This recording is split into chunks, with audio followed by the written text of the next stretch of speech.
probiotics and weight loss. There's a lot of research coming out now that there may be some benefits to taking probiotics to enhance weight loss.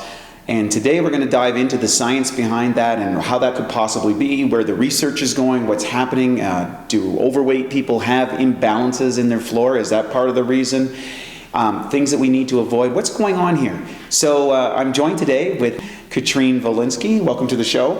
Hi, Wade. Thank you. I think this might be a really exciting and also misguided conversation for a lot of people about probiotics. Now seem to that there's this whole awakening field that there's some research coming in that using probiotics can, in some people, enhance weight loss. And we're not making any claims here, but what's your thoughts around that? Well, like you said, there is research coming out on that, and I've definitely seen it in practice. I've seen people who were on weight loss programs who incorporated probiotic foods and probiotic supplementation and seen greater weight loss than the ones that did not. And of course it would make sense too, because just if you think about it, your digestive tract is full of bacteria. Some of it is good, some of it is bad, and it's all about the balance. We have about 80% of bacteria that should be good and about 15% that's bad. And whenever you have the tip, you tip the scale, whenever that happens, that's when you get digestive problems, digestive issues, maybe immune problems as well. You can get sick faster, or you get brain fog or things like that. So it's all connected. So it would make sense that what you eat and what kind of bacteria you have in your gut will have an effect on your weight gain or weight loss. So yes, it's definitely something to take a look at. There's definitely interesting research coming out, and we are seeing that by some studies there's two different classes of bacteria, the firmicutes and bacteroidetes, and the people who are obese are showing to have less bacteroidetes and more firmicutes. So this is definitely something that's been studied for the last little while, and some interesting experiments that's been happening where obese mice was taken, and the fecal implant was going from one mice that was obese into the mice that were lean, and the mice that were lean that got the same gut bacteria that the obese mice had became fat. So there's definitely something to it that people who are maybe having a harder time with weight loss, who are heavy and obese, will have a different gut biome than those that are naturally leaner. Well, I think a lot of people have experienced, it's been well-known, documented fact that oftentimes taking an antibiotic or for periods of time can contribute to weight gain or medications. Do you feel that's because a lot of medications may have upset that gut flora and causing a proliferation of maybe these bad guys, and then it becomes easier to gain weight? And some people say, like, all of a sudden I just started gaining weight and I don't know why. Well, definitely, because you're upsetting the flora balance, you're changing how you're digesting your food, and you're a lot of times, and when you're using antibiotics and using medication, you also change your diet. There's more cravings that are actually a part of the change of flora, so you start getting into maybe less healthful habits as well. So there's a combination of factors. But change of flora from a good to a more bad will definitely contribute to a weight gain, because good bacteria have been shown to block, change our appetite, how much food we want. That's the apostat, which regulates the fullness feeling, correct? Yeah, and it's also signals to release a hormone that will help you burn more calories, and some bacteria do. There's also, they could increase a protein that will help you store less fat. There's also some bacteria that's been shown to digest, actually block digestions of fats, so you just excrete them instead of taking them into the body. So there's all of those things that are playing into a person maybe gaining weight after a major change of flora, either due to stress or an illness or overly medicated lifestyle, or through a change of diet. Right, and we've experienced, I think a lot of people can relate to this, is when they have a proliferation of maybe bad bacteria, that they start to get more food cravings.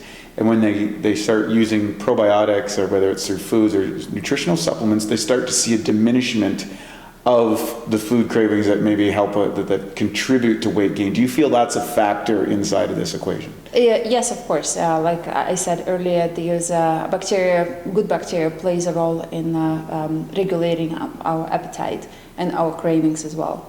So whenever we are tipping that balance of the good bacteria to bad bacteria, we're also starting to crave what the bad bugs want. More sugar, more processed foods. It's like kind of a snowball effect. It just goes further and further down. Plus, there's a lot of times inflammation rates that go up. Your thinking might change too, because if your inflammation goes up and your gut is connected to your brain, your gut is your second brain. There's a lot of communication between the brain and other organs, and between the gut and other organs. So whenever you start tipping that balance and you're starting to gain weight, you also start getting more stinking thinking, right. that will make you eat more foods, or affect your healthy lifestyle habits. So what are some, is there foods that we can get this from, or is there certain foods that will help with this? Or is this usually just a supplemental form? What do you think? Well, there's foods that have been in our history, the human history for a long time, that's been benefiting our gut flora. Things like kefir and some of the yogurts that were made with raw dairy, and kimchi and sauerkrauts and other fermented vegetables are part of this probiotic foods that help us develop good gut flora. Things like kombucha has been shown to have some good probiotics as well. Just it's best not to overuse things like that. You can ferment, coconut water and get coconut kefir. All of those things can contribute to a better probiotic balance in your gut. Natto and miso and some fermented fish that's coming from Asia, from Japan especially, is also very beneficial in probiotic flora. And what about the use of supplements in regards to this for some people who maybe are not attracted to the food, or don't have access to it, or just don't have time? Well, it's good to have both, and if they don't have time and not attracted to the food, definitely supplementing with good probiotic daily. It's not something you do time to time, because we're always affected by different stressors. There's always chemicals in our environment. We can't control our environment. We can't control the viruses and bacteria and all the chemicals and heavy metals that are coming in, but we can try to give our body the tools to create a better terrain, to have ways to fight off those infections, maybe taking in more antifungal, antiviral foods as well, and herbs. So having a good probiotic on a daily basis will help you build up that good terrain in your body to prevent a lot of these issues from happening. And now, of course, some people are going to go, oh my goodness, great, I want to lose a bunch of weight, I'm just going to eat bottles of this probiotics and then it's going to eat the fat off me. And that's not really the case, is it? Well, it's not the case. It's going out there and eating a whole bunch of probiotics is not going to change your habits. Right. Right. Or 18 pounds of sauerkraut a day, or something like the sauerkraut diet or something like that. Yeah. I'm sure it's going to come out. I'm sure it's going to come out at some point. Now we're going to take it there. Well, more is not always better. Right.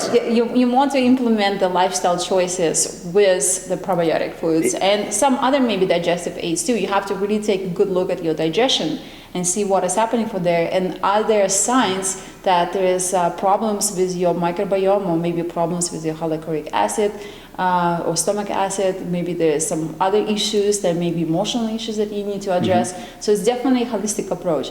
Diet and lifestyle are the two main factors that you need to approach, as well as your environment.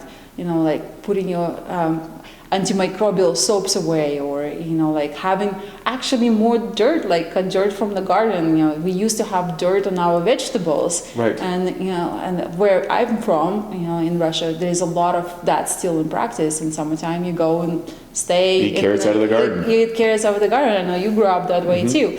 So, and you don't take the the soil off of those carrots, because you want those great. You just brush them off a little bit. And you can see the kids do that too. They naturally will go and start eating dirt because they're acclimatizing themselves to the environment around them. So maybe not being such clean freaks, and not using as many, antibacterial,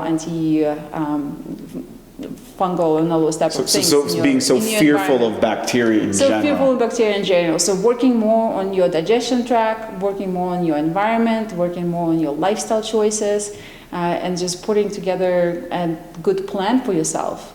Now, do you see this as the future going forward? Do you see this as part of the kind of leading edge in obesity, because it's such an issue with the whole digestive perspective and getting the digestive health down so that we can, manage obesity better? Yes, gut microbiome projects are really becoming something that's well studied, and it could even go into what the farmer probiotics type of things here, where it could be prescribed by doctors, and some of the naturopathic doctors and the medical practitioners, the functional medicine practitioners, are prescribing to their clients and patients this type of good probiotics, especially for different types of issues.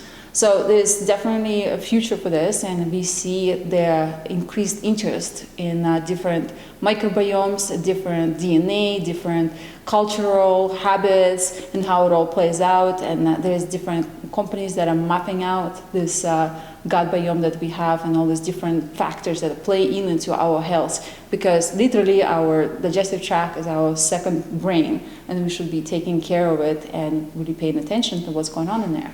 Well, that's really great information. Thank you so much for that, Katrine. I think this is really exciting. I think you're going to see a lot more of probiotics in dealing with obesity and enhancing weight loss. So I want to thank you for joining us on the show. And of course, make sure you check out the Bioptimizer website. We'll be staying right on the cutting edge of this.